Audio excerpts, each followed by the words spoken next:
بسم اللہ الرحمن الرحیم۔ السلام علیکم ورحمۃ اللہ وبرکاتہ۔ اللہم صلی علی محمد وعلی آل محمد۔ فضائل اعمال، حکایت صحابہ رضی اللہ تعالی عنہم۔ احد کی لڑائی میں حضرت علی رضی اللہ عنہ کی بہادری۔ غزوہ احد میں مسلمانوں کو کچھ شکست ہوئی تھی، جس کی بڑی وجہ نبی اکرم صلی اللہ علیہ وآلہ وسلم کے ایک ارشاد پر عمل نہ کرنا تھی، جس کا ذکر باب نمبر 1 قصہ نمبر 2 میں گزر چکا۔ اس وقت مسلمان چاروں طرف سے کفار کے بیچ میں آ گئے، جس کی وجہ سے بہت سے لوگ شہید بھی ہوئے اور کچھ بھاگے بھی۔ نبی اکرم صلی اللہ علیہ وآلہ وسلم بھی کفار کے ایک جتھے کے بیچ میں آ گئے، اور کفار نے یہ مشہور کر دیا کہ حضور صلی اللہ علیہ وآلہ وسلم شہید ہو گئے۔ صحابہ رضی اللہ عنہم اس خبر سے بہت پریشان حال تھے، اور اسی وجہ سے بہت سے بھاگے بھی اور ادھر ادھر متفرق ہو گئے۔ حضرت علی کرم اللہ وجہہ فرماتے ہیں کہ جب کفار نے مسلمانوں کو گھیر لیا اور حضور اقدس صلی اللہ علیہ وآلہ وسلم میری نظر سے اوجھل ہو گئے، تو میں نے حضور صلی اللہ علیہ وآلہ وسلم کو اول زندوں میں تلاش کیا، نہ پایا۔ پھر شہداء میں جا کر تلاش کیا، وہاں بھی نہ پایا۔ تو میں نے اپنے دل میں کہا کہ ایسا تو ہو نہیں سکتا کہ حضور صلی اللہ علیہ وآلہ وسلم لڑائی سے چلے جائیں۔ بظاہر حق تعالی شانہ ہمارے اعمال کی وجہ سے ہم پر ناراض ہوئے، اس لیے اپنے پاک رسول صلی اللہ علیہ وآلہ وسلم کو آسمان پر اٹھا لیا۔ اس لیے اب اس سے بہتر کوئی صورت نہیں کہ میں بھی تلوار لے کر کافروں کے جتھے میں گھس جاؤں، یہاں تک کہ مارا جاؤں۔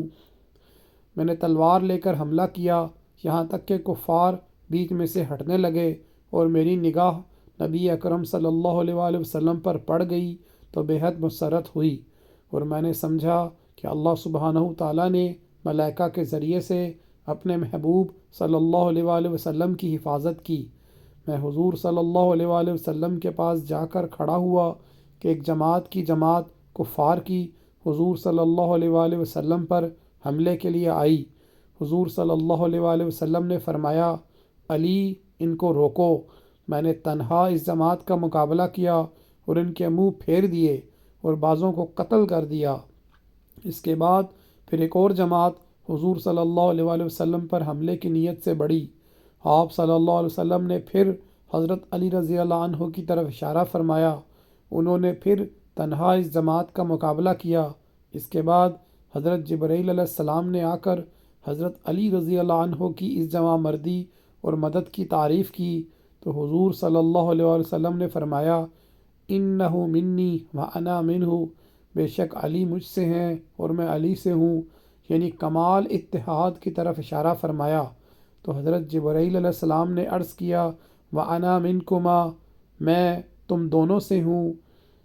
فائدہ، ایک تنہا آدمی کا جماعت سے بھڑ جانا اور نبی اکرم صلی اللہ علیہ وآلہ وسلم کی مقدس ذات کو نہ پا کر مر جانے کی نیت سے کفار کے جمگھٹے میں گھس جانا، جہاں ایک طرف حضور صلی اللہ علیہ وآلہ وسلم کے ساتھ سچی محبت اور عشق کا پتہ دیتا ہے، وہاں دوسری جانب کمال بہادری اور دلیری جرأت کا بھی نقشہ پیش کرتا ہے۔